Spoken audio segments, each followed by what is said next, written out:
एक दिन माता पार्वती पृथ्वी लोक का भ्रमण कर रही थीं। अचानक उनकी दृष्टि एक शमशान भूमि पर पड़ी, जहां चारों ओर सन्नाटा, राख और बुझती चिताओं का दृश्य था। उसी भयानक वातावरण में उन्होंने एक साधु को देखा। वो थे भक्त भर्तृहरि। भर्तृहरि चिता के बचे हुए अंगारों पर बड़ी शांति से रोटी सेंक रहे थे।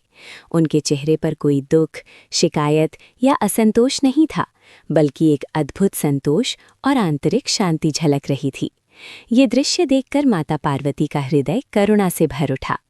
वे तुरंत कैलाश पहुंची और भगवान शिव से बोली, स्वामी, आपके ऐसे भक्त जो शमशान में अंगारों पर रोटी बनाकर जीवन यापन कर रहे हैं, क्या उन्हें थोड़ी भी सहायता नहीं मिलनी चाहिए?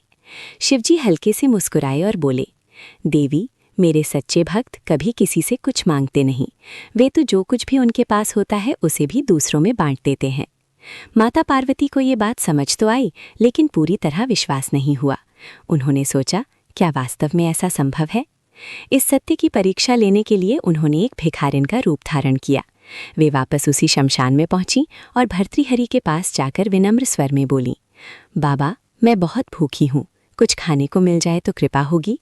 भर्तृहरि ने बिना एक पल सोचे अपनी 4 रोटियों में से 2 रोटियां उन्हें दे दीं। उनके चेहरे पर वही शांति थी, न कोई हिचक, न कोई पछतावा। भिखारिन ने फिर कहा, बाबा, मेरा पति भी भूखा है, उसके लिए भी कुछ मिल सकता है? अब भर्तृहरि के पास केवल 2 रोटियां बची थीं, जो उनका अपना भोजन था, लेकिन उन्होंने बिना किसी विचार के वे दोनों रोटियां भी दे दीं और स्वयं पानी पीकर संतुष्ट हो गए। ये देखकर माता पार्वती का हृदय द्रवित हो उठा। वे तुरंत अपने दिव्य रूप में प्रकट हुईं। चारों ओर प्रकाश फैल गया और भर्तृहरि उनके तेज से अभिभूत हो गए। माता पार्वती ने स्नेहपूर्वक कहा, वत्स, मैं तुम्हारी निस्वार्थ भावना से अत्यंत प्रसन्न हूँ। तुम जो चाहो वर मांगो, धन, वैभव, सुख, समृद्धि सब तुम्हें मिल सकता है। भर्तृहरि ने शांत स्वर में उत्तर दिया, माँ, मुझे धन या सुख नहीं चाहिए, बस इतना आशीर्वाद दीजिए कि मैं हमेशा दूसरों की सेवा करता रहूं और चाहे कैसी भी परिस्थिति हो, मेरे मन में संतोष और शांति बनी रहे। उनकी ये बात सुनकर माता पार्वती भाव विभोर हो गईं और उन्हें मनचाहा वरदान दिया। जब वे वापस कैलाश पहुंची तो शिवजी ने मुस्कुराते हुए कहा, देवी, देखा आपने, मेरे भक्त बाहर से चाहे कितने ही दरिद्र क्यों न दिखें, लेकिन उनके भीतर त्याग, संतोष और सेवा की जो संपत्ति है, वो उन्हें संसार का सबसे धनी बना देती है। सीख।